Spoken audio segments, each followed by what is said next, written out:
Welcome back to another week of Cyclone InCYders with Aaron Bauer. I'm Dan Kassan, and we've got a lot of show on this week's show. We got ISU football against Baylor at Baylor. We also have some volleyball recap. Volleyball played over the weekend against Oklahoma. And the baseball playoffs are off and running. The ALCS and NLCS are both in action tonight. We'll have live updates from that. But first, it's the Cyclone football team. And they went to Waco this weekend and really came out strong, in my opinion. On the first play of the game for Iowa State on offense, they did a flea flicker. And just like that, it was 7-0. Baylor came back. Hard to stop them, but ISU, it was almost kind of back and forth. And then in the second quarter, it was 14-7. There was this incomplete pass by Robert Griffin III. But the next play, they scored on that, and really, Baylor never looked back. 28 unanswered points. ISU tried to get back in it, and you had James White with this really long touchdown run. He was a really good that game, but Steele Jans fumbled inside the 20-yard line and returned for a touchdown. So Cyclones lose the game 49-26. They dropped to 3-2 on the year, now on a 2-game losing streak. Robert Griffin III threw for 212 yards, ran for another 107. James White for Iowa State, 145 yards on 15 carries, including that sweet 76-yard touchdown run.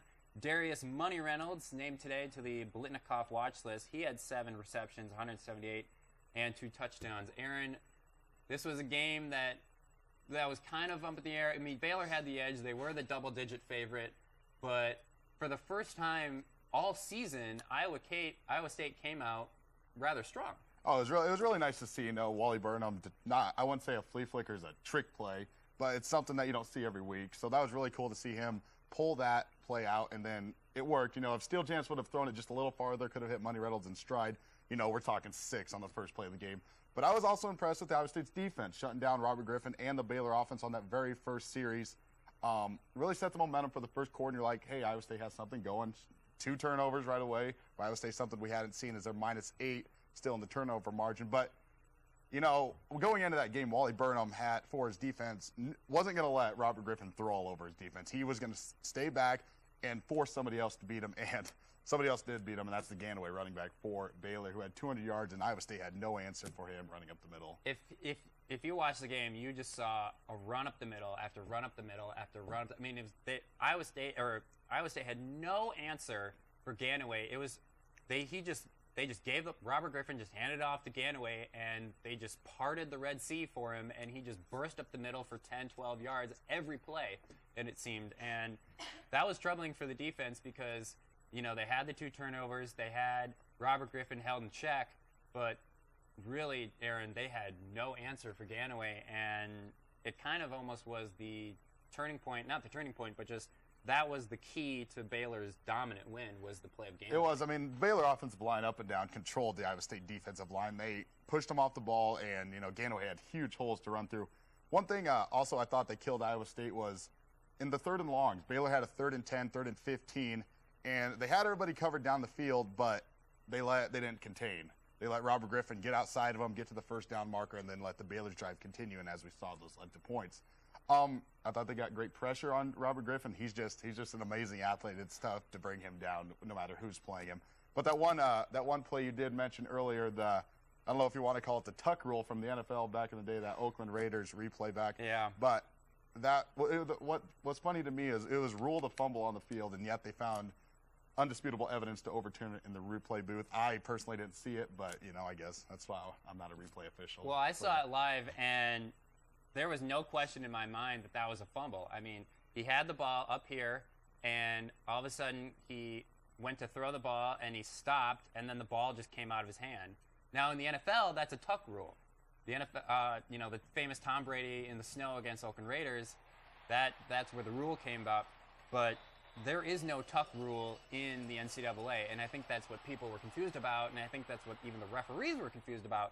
There is no tuck rule in the NCAA, and so for them to call it a fumble on the field and then overturn it was just mind-boggling to me. You always say usually you don't have indisputable evidence, like I said, but I guess they saw something there that made them change the call rather than you Can't go back on it now as a play. The officials thought they had enough evidence to overturn it. And then another maybe questionable play call was the onside kick called by Paul Rhodes. Grant Mahoney got called for offsides. I guess I didn't know the kicker to be offsides on a kickoff. I'm pretty sure it says in the rules he can't, and I don't know if they saw somebody else offsides, but if you look at the replay, it was pretty obvious that Grant There's not a player within 3 yards of the 30-yard line for the Cyclones except Grant Mahoney. And in the rule book, you are allowed, as per the NCAA rules, you are allowed to have the kicker be offside because where is he going to put his plant foot? I mean, you can't just have him put his plant foot 1 yard in front of the 30-yard line. Obviously, I mean, he was going to shank the ball every time. So the kicker is allowed to be kind of offsides to kick the ball. But they called it offside, and I forgot who they called it on, but it was not Grant Mahoney, it was someone else. But if you looked at the replay, as soon as Grant Mahoney kicked the ball, I mean, like I said, there's no one within 3 yards of that line. And I liked the call of the onside kick. I liked how Paul Rhodes was trying to get his team going, catch Baylor by surprise, trying to get back into the ball game. But that one, along with the Robert Griffin III incomplete pass, which on the next play was a touchdown, those were two very controversial plays in this game. And even though Iowa State lost 49-26, I would say that those two plays may have decided the game. You can't. I don't know if you can say those two plays specifically decided the game. They really turned the momentum, which I would say, which put it into Iowa State's or Baylor's favor rather. But looking forward this weekend, we got a tough one going down to Columbia, down in Mizzou. They're struggling 2-3 overall, 0-2 as well in the Big 12. Lost a tough one down to Manhattan, down to Kansas State, who's really playing well, jumped to 20th in the nation, still undefeated. But looking forward to that Missouri game, if we can pull up the stats there on that game.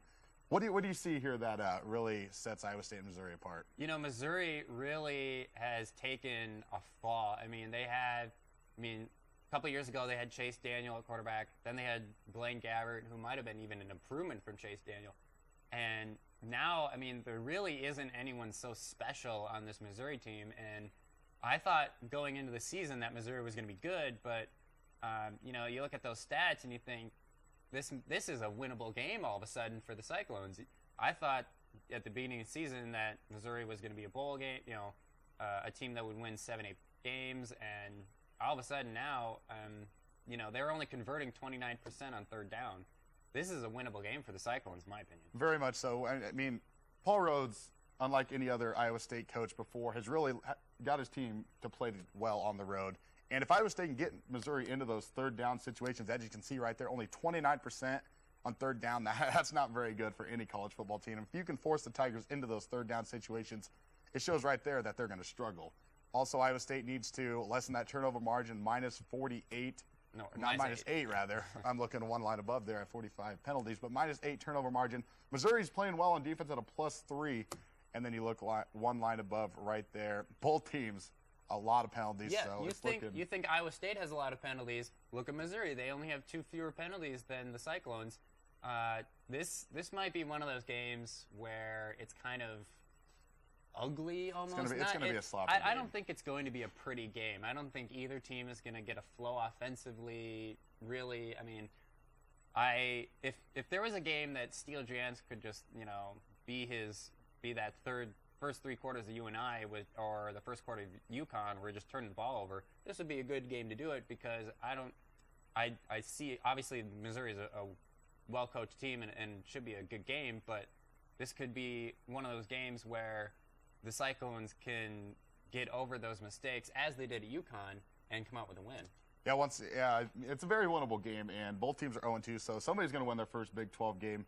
I think Iowa State's going to go down there, and I think they are going to play well. The only bad thing is I don't think any of us are going to see it. Actually, I know for a fact nobody's going to see it because not a single TV station picked this game up, so you're going to have to go back to the old radios, and John Walters and Eric Teff on the call right there if you want to hear this game. Kind of surprising in this day and age that not a single station could pick up that game, but I guess that's the way it is, and we're going to have to live with it. I like Iowa State by a touchdown. I think they're going to go down to Columbia, pull off the upset. Haven't beat Missouri in probably 2 to 3 years. I think last time McCarney's last game before the whole Chiswick era and Paul Rhodes was the last time Iowa State beat Missouri. So I like Iowa State by a touchdown. I'm going to go 28-21 in a very sloppy game, but both offenses come through and score a little bit of points. You know, Paul Rhodes in his era is 3-1 after consecutive losses. So they the only time that they lost 3 in a row was last year when they lost to Nebraska and then Colorado. I mean, that was the only time. I see that trend continuing for Paul Rhodes and the Cyclones. I do see a victory here for Iowa State. I think that this is a team that needs this victory if they really want to consider themselves bowl eligible, and this is a game that they need to have, and I think Paul Rhodes has them. I mean, if you take a look at those Big 12 standings, Iowa State 0-2 in the Big 12, they're tied for last place, but you know, if they get a win, I mean, they only need 3 wins for bowl eligibility, and if the remaining schedule for the Cyclones looks pretty, I mean, it's very scary, obviously, because they have a bunch of ranked teams coming up. This is a game that they need to win. I think they do it. I mean, you look right there at the Big 12. You got 6 teams in the 10-team league with a AP top 25 ranking, and Texas Tech also, who's 1-1, who's not ranked yet. But if Iowa State's going to make a bowl game, I'm going to say this is a must-win game for Paul Rhodes and that squad. I just don't see them going down and beating an Oklahoma State. Nope. Kansas State playing well that game. Maybe at the beginning of the year you saw as a possible win, but I don't see that as a win anymore. So if Iowa State's going to go bowling this winter, I think they need to go down to Columbia to beat Missouri, and I think they do. So let's quickly talk about what they need to do, because we've had inconsistency at the quarterback play. We've had defense that was good, but then last game wasn't so good. What do you see as the most important thing for Iowa State for a victory in Farrett Field? Most important game, hands down, win the turnover margin and can't commit penalties on both sides of the ball. But I think the main thing is win the turnover margin. We got to take a quick break here on Cyclone Insiders, but coming up next, we're going to talk about the very impressive volleyball team, 14-3 after a big win this weekend against Oklahoma, and got a whole week to prepare for another game this Saturday. Keep it right here. You're watching Cyclone Insiders.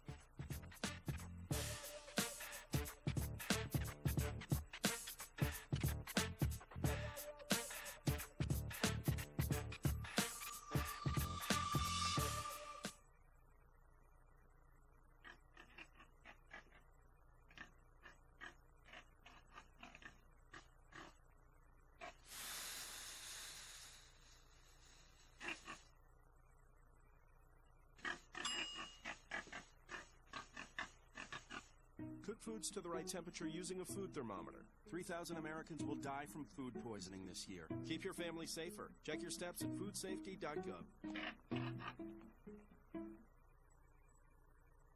Welcome to Fogel's.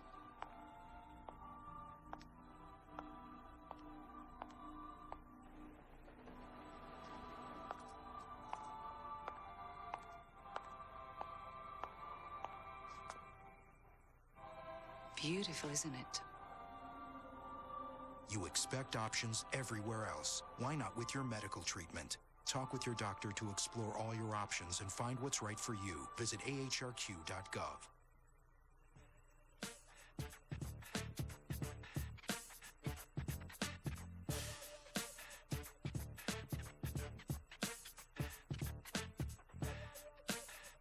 And welcome back to Cyclone Insiders. As we do every week alongside Dan Kassan, I'm Aaron Bauer, and it's time for a second segment where we focus on the Iowa State volleyball team. Dan, 14-3, a 3-1 win over Oklahoma this weekend.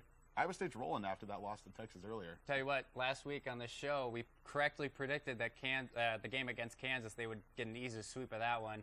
That was an easy victory for Iowa State, and they came home and really took it to Oklahoma.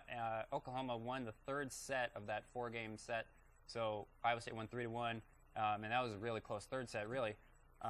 Team's now 14-3. They're 5-1 in the Big 12, 1st place in the Big 12 conference. Really, Aaron, this is a team that is kind of almost surprising. They lost a couple players last year. They lost, the best libero in Iowa State history last year. Now we have Kristen Hahn, who has just been named the Big 12 Defensive Player of the Week. Against Kansas State, she had 23 digs, and Oklahoma 25 more. I mean, she's averaging 5.64 digs per set. That is phenomenal for Kristen, and and really taking the place of Ashley Mann. Definitely, Kristen's playing well, and also we focused on Hannah Williams about 2 weeks ago. She had a career-high 13 kills in the win against Oklahoma last Saturday. That's very impressive for the redshirt freshman. Great video right here, shot by Matt Van Winkle and Aaron Murphy this week, and thanks, guys, for going out and getting that. But what do you say about Iowa State? They got a week to prepare for Baylor coming up Saturday, back in Hilton. I mean, 14-3 record, 5-1 in the Big 12, and I just said it atop the Big 12 rankings. Baylor's struggling a little bit. They don't have the talent Iowa State has or the record to show that. What do you think has to happen if Iowa State's going to pull a victory off against Baylor this weekend? I think it's going to be hitting, and Iowa State hit 300 in the fourth and final set against Oklahoma. They've had history of having really awful sets in hitting, including hitting 0% in one set, negative hitting percentage. If Iowa State is going to win, if Iowa's going to continue on this hot streak, they really need to focus on hitting and hitting at a higher percentage because those errors will be costly if you can't dig the ball or you can't block the ball. It's one of those games where players like Carly Jensen and Hannah Williams, they need to lower their errors and hit at a higher percentage. Probably not a big test against Baylor this weekend, but looking way far ahead to something like the Big 12 championships, it'd be something that they need to do. Baylor coming into town Saturday. It's a 6:30 p.m. start in Hilton Coliseum, so you can't watch the football game, but the football game's in the early afternoon, and then head over to Hilton Coliseum for the volleyball game. If you haven't been out to a volleyball game, you really should, because this is quite an impressive volleyball team for the Cyclones. It really is, and it's going to be an amazing atmosphere Saturday inside Hilton Coliseum. It's the annual Dig Pink game, so everybody's going to be supporting their pink for awareness of breast cancer. And what do you think Iowa State, do you see them losing anytime soon? I know we both think Iowa State's going to win Saturday, but what do you think of, the upcoming series? How far can this team go? This is a very talented team. I wouldn't say, you highlight games like Texas on the schedule, and they lost a crucial 5-set one against Texas in Hilton Coliseum. Teams that obviously is the team to beat for the Cyclones. They beat Oklahoma. Texas Tech is not a good team. Kansas is not a good team. Iowa State right now is clearly in the upper echelon of the Big 12, and really they have a legitimate shot for the Big 12 title. If they can get Texas or in a close game or a close set in the Big 12 championships, I don't doubt that this team could win a championship in volleyball. I definitely agree with you. I think they're going to win. I think they're going to win 3 more games. They got Baylor this week, and they got Kansas once again next week, and then Texas Tech. But I'm looking down at October 28th. They go down to Austin, like you said, to battle the Longhorns again, giving them their only conference loss. And then right after that next Wednesday afternoon, they got Oklahoma again. And that's another ESPNU game. So, again, Iowa State's going to get some national exposure there. But they're going to be 17-3 going into that Texas game. It's volleyball. Anything can happen. And you don't think Chrissy Johnson-Lynch is going to have those girls fired up to get a victory and a little bit of revenge against Texas? Oh, yeah, for sure. I mean, Texas came into their house and beat the Cyclones. You would definitely think that Chrissy Johnson-Lynch is going to have this team fired up to go into their house and win a ball game. Tell you what, against Oklahoma, CGL said that it definitely wasn't our best match and it wasn't pretty, but they won. 4-set victory over Oklahoma.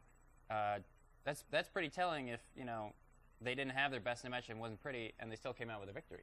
Very much so. I mean, Iowa State plays great defense, and they set and spike the ball very well. They are very good at the team aspect of volleyball. They're very athletic in the back line, but then they can get the ball up, and the front line ladies are very good at getting the ball down, for a spike, as you can see. What do you see? What do you see this weekend against Baylor? What do you got for a prediction? Oof, Baylor at home. Baylor's kind of a middle of the road team. They're an improvement from Texas Tech or Kansas. I'd say probably I would say Iowa State, but in 4 sets, maybe even 5 sets. This could be one of those games where they're just looking forward. I mean, they had this whole week. They have a bye, so they don't play Wednesday. Their next game is Saturday at Hilton against the Bears. I would say Iowa State in 4. I would say Iowa State in 4. Yeah. You know, we both predicted a 3-0 sweep of Kansas State last week in Oklahoma. 3-1 rather. It was 3-1 against Oklahoma. I'm sorry, but I think Iowa State's going to come out and they're going to sweep Baylor. Really? I think I'm going to All go right. for the 3-0 sweep. The crowd's going to be rocking with the Dig Pink game, and yep, Iowa State 3-0. All right. Well, check back on Tuesday for when I'm right and Aaron's wrong. Just on next Tuesday night at 8:30, right here on ISU TV. Hey, coming up next, we have baseball coverage, and we're going to bring our friend in, Andrew Schneider from KURE, and he will give us the lowdown on all things championship series in baseball. Stay tuned for that. You're watching Cyclone InCYders on ISU TV.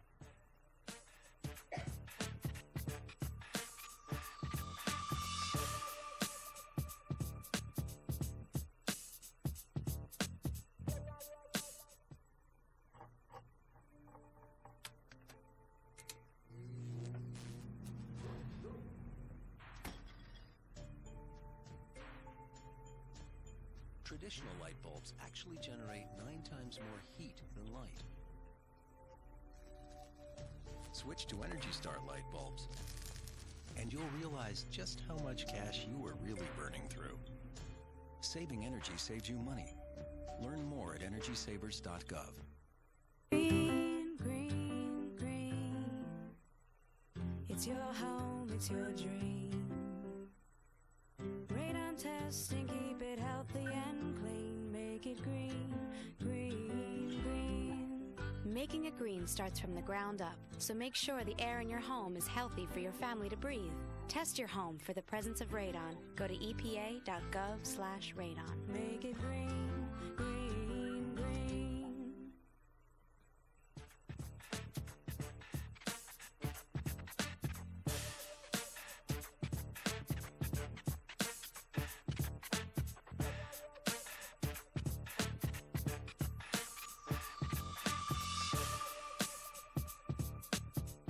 All right, welcome back to Cyclone InCYders. We're pleased to bring in our good friend Andrew Schneider of KURE Radio, 90 Feet to First. And Andrew, let's begin right away with the ALCS. We had crazy drama last night. We went into extra innings, and both teams really had chances in the 9th inning. Both had bases loaded. Texas had nobody out with bases loaded. Nobody scored, but they had bases loaded again. Nelson Cruz came up and hit his second homer of the night. And it seems to be the story with Texas in the postseason. So far they've been able to capitalize on those clutch situations, as you alluded to before. And with Nelson Cruz, he's got that kind of power that it's just instant with him. And I think it was a pretty good shot that he got on that home run. And with Texas, the way they've been playing has just been solid offense throughout the entire postseason. That's how they beat Tampa Bay in the first round, and that's also how they beat Tampa Bay, or rather Detroit, in the first 2 games. And we've kind of seen this with Detroit, is that they really need to have solid pitching performances throughout the postseason. When they lost to New York twice, they lost pretty impressively, some of those games. And that was kind of the issue with them, is that when they lost big. But when they won really close. And it's going to be very important as the series moves on to game 4, 5, and 6. I know it's 2-1 right now in the 5th inning of that game. As they move into 4, 5, and 6, if they can hang on and actually end up winning this game and taking it back to Detroit longer, keeping it at their home place for another 2 games at least, they'll have some sort of advantage, hopefully, with at least the crowd. But right now, Texas is clearly looking like the team to beat in the American League. Right out of the gate here at ALCS Game 3, like we said, the Tigers are leading 2-1. Victor Martinez had a home run, and then Miguel Cabrera just had an RBI double. But Texas leads this series 2-0. We had a good pitching matchup tonight, Doug Fister and Colby Lewis. Is this a must-win for obviously, you always talk about must-wins or whatever, but really, if Detroit loses this game, what are the chances that they come back and win the series? Zilch. I would say that they have to win this game. It's very, very rare that you see a team come down from 3-0 and then come back. And the last instance everyone remembers, of course, was the 2004 Boston Red Sox, when they came back miraculously from that 3-0 deficit against the Yankees. And they have to have that kind of magic and also that kind of team. And I don't think Detroit has that kind of team, where they have Big Papi and Manny in the middle of that order. Miguel Cabrera is a very impressive player, but I don't think he has that kind of clutch ability to hit those kind of home runs that they need the most. So it's going to be very important for Detroit to score a lot more runs in this series. That's the biggest key for them, because Texas is going to score runs. They're going to score 3-4 a game at the very least. I don't think Texas has that kind of offense to go down and go down to a game where they're going to only score 1 or 2 runs. I agree 100%. If Detroit doesn't win this game, I think they're done. I think Texas actually will sweep them. I think they'll win the next game. But let's focus on the NLCS for a little bit here, as they play tomorrow night. And the Cardinals were impressive last night. A 12-3 decision over the Milwaukee Brewers. Pujols was the man of 8, went 4 for 5, on-base percentage of .556. What can you say about that, Dan? Well, I bet Schneider likes that. I would say Pujols has a lot of clutch ability, a new word termed here on Cyclone and InCYders. Yeah, Albert Pujols, he was not that great in the first game, but really he adjusted his play. He was starting to hit balls up in the zone instead of trying to fish for balls low in the zone, and that really paid off well for him. He had a home run to left. He had an RBI double into right center. He was spraying the ball all over the place, and so were the Cardinals, as they won easily. And so now this series is tied 1 game apiece. And tomorrow night, Andrew, what can you say about this pitching matchup? It's Chris Carpenter and Yovani Gallardo. I cannot wait to see this game. It's going to be the same kind of feeling I had with that Roy Halladay-Chris Carpenter game in the Game 5. And it's going to have that kind of impact in this series. If Carpenter is able to go out there and he's able to throw a very solid game, and if that offense, like Pujols, that very impressive performance last night, he's been chasing a lot of pitches. If he can carry on with what he did last game, including Berkman and Halladay, the Cardinals will be in control of the series if they win. More or less the team that wins this game. Gallardo is an excellent pitcher. He's been the lone Brewer so far that's kind of had the best postseason, if you will. He's been their ace of the staff all season long. And they have 3 guys who are capable of being aces, but Markham and Greinke aren't having very good postseasons so far. So it's going to be very interesting to see how it plays out in Game 3. Is it going to be another one of the Halladay-Carpenter game where it's going to be a 1-0 game? Or is it going to be a game where both pitchers struggle? And it's going to be an either-or situation, I think, simply because both offenses have shown in both games they've scored 15 runs in each of the first 2. I don't think that's going to happen again. It's really going to be up to either Fielder and Braun, or as I said, Pujols, Halladay, and Berkman, to kind of drive those offenses, because the rest of the offenses will be okay, I think. You can live without those, but as we've seen, the differences have been that 3 and 4 hitter. Once Gallardo, you said, is very impressive in the postseason. He has a .86 ERA in 21 innings pitched. But one thing he can't do, he can't beat the Cardinals. Only 1-7 at career against St. Louis. While on the other hand, Carpenter shut down Milwaukee twice in September. He only allowed 2 runs against the Brewers in 17 innings. I'd say Carpenter easily has the edge in this one. I would say so too. And keep in mind, this ball game is in Busch Stadium in St. Louis. You got the home crowd behind you. There's going to be an amazing atmosphere in St. Louis. Yeah, predictions, you guys, on this game. The Detroit one's already going, but let's do quick predictions on this game. What do you see Game 3? I think Carpenter comes out and pitches a gem, and Cardinals win a closer 3-1. I'd agree with you. I think St. Louis wins this one at home.